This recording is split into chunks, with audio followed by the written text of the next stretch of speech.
Definitely All got I'm you. saying is if it's not available anywhere, go to where it's available. The end. Yeah. Yeah, there you go. Yeah, so we definitely know you. But Okay, thank you. you're known for Thank you. sure, for certain. And for the 40% of people that really like me, I love you all, and I appreciate all of you. And to the others, you'll come around. I'm an acquired taste. Yes. So just since you mentioned that, right? Full transparency, right? Yeah. I didn't like your voice for Kawaki. I know it's but hear me out. Hold on. No, look, I could not care less, honestly. You I won't got you. offend me. Okay. So I at first I didn't like your voice for Kawaki. Mostly because I was so used to hearing the sub voice. And he's so good.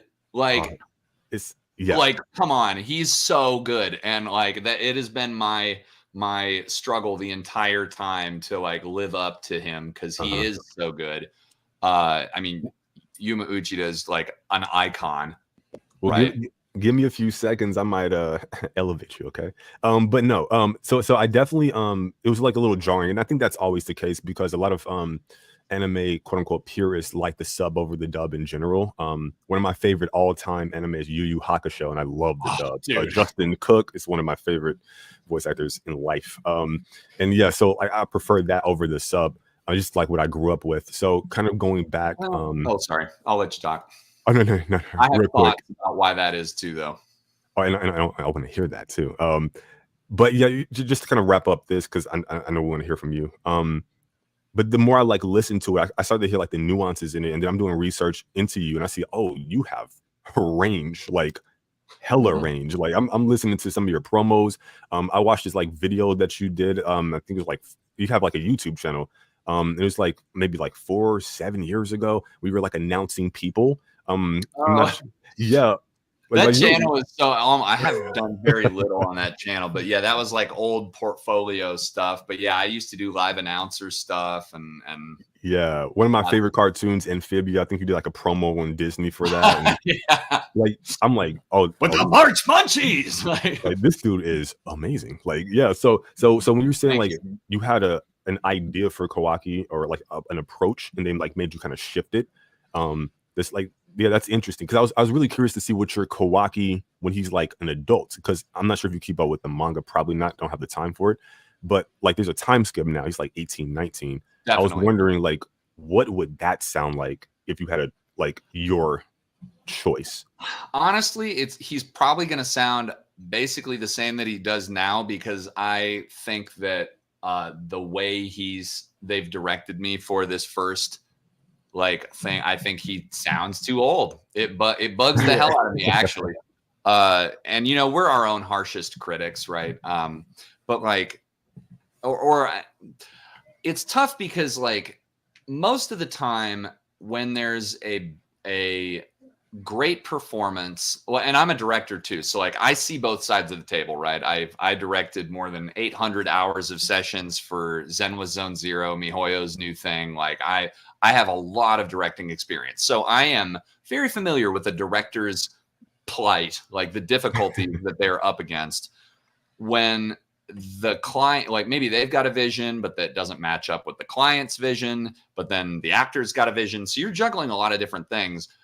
But then also they had 4 different directors for those I mean, in the, 100, I think 105 episodes or whatever so far that I've done. So the first 2 episodes that I did were with a completely like 189, 190 were with a totally different director than the next like 15. And then I had a third director for the next like 20.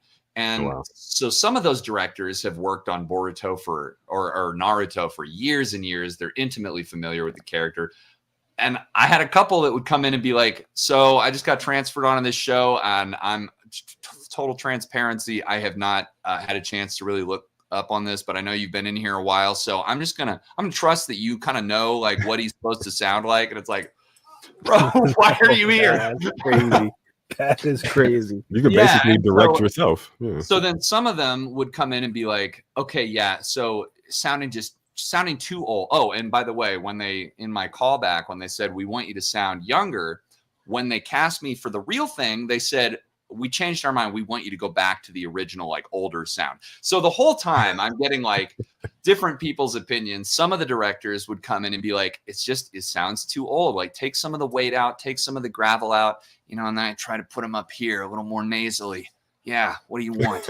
And then some of them would come in and be like have no opinion at all. Or they'd be like, no, he sounds a little too anemic. Like try to make him a little angry, put it deeper. So you like, move him down here. What do you want?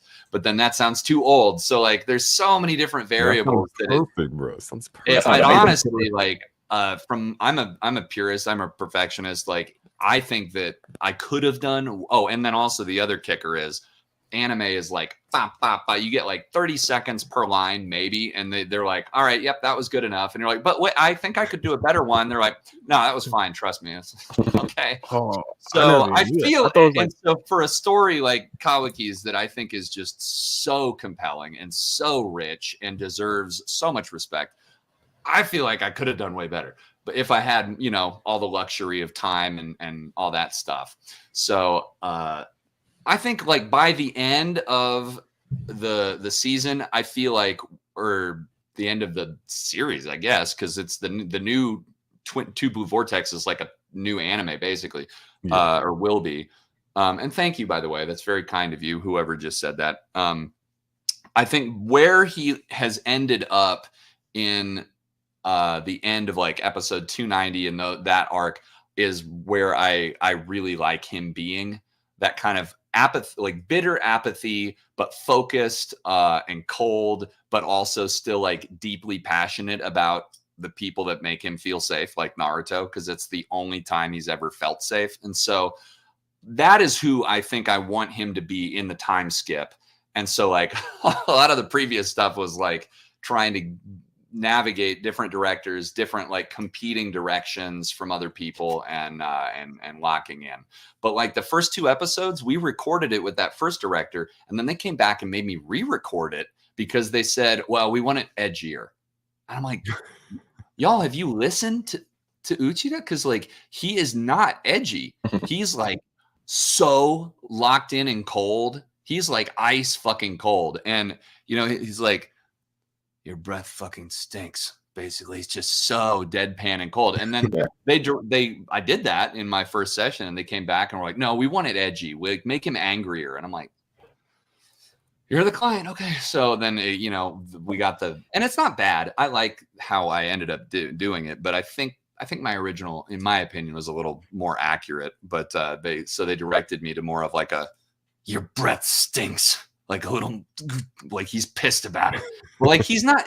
Yuma is not pissed. So I don't know. All I'm saying is when people complain about a dub versus the sub, it's like you have no clue what goes into making these performances or how many different variables the actors are trying to juggle. I think, and as a quick note, sorry, it was one last thing.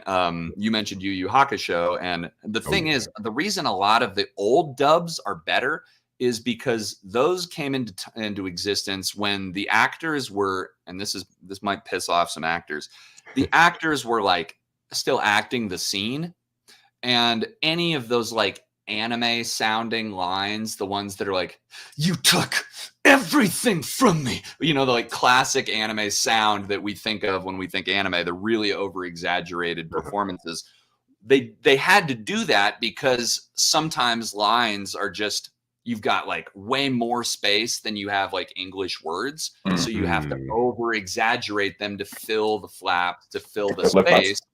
So sometimes you get that sound, but then now we have a generation of new actors that have grown up listening to those performances. And so they think that's what anime is supposed to sound like. And so they just do that like on all the lines rather than thinking why the lines sounded like that. Does that make sense? Yeah. It's like acting out of sound rather than motivation or necessity. This is a very like nitpicky, like nerdy thing. So, right. It's like it's like real life. Like we're having a conversation now. I'm going to like inflect a certain kind of way, but if I'm in an argument, that's a completely different context. So you got to factor that in. Exactly. But then if we translated this, some of the lines you'd have to speak them really quickly to get through it in time in order to fit the translation, or some of them you'd have to really take your time in order to fill that line. Okay. Whereas now you have a lot of actors that just grew up hearing those kind of stilted anime lines, and they just think that this is how anime is supposed to sound all the time.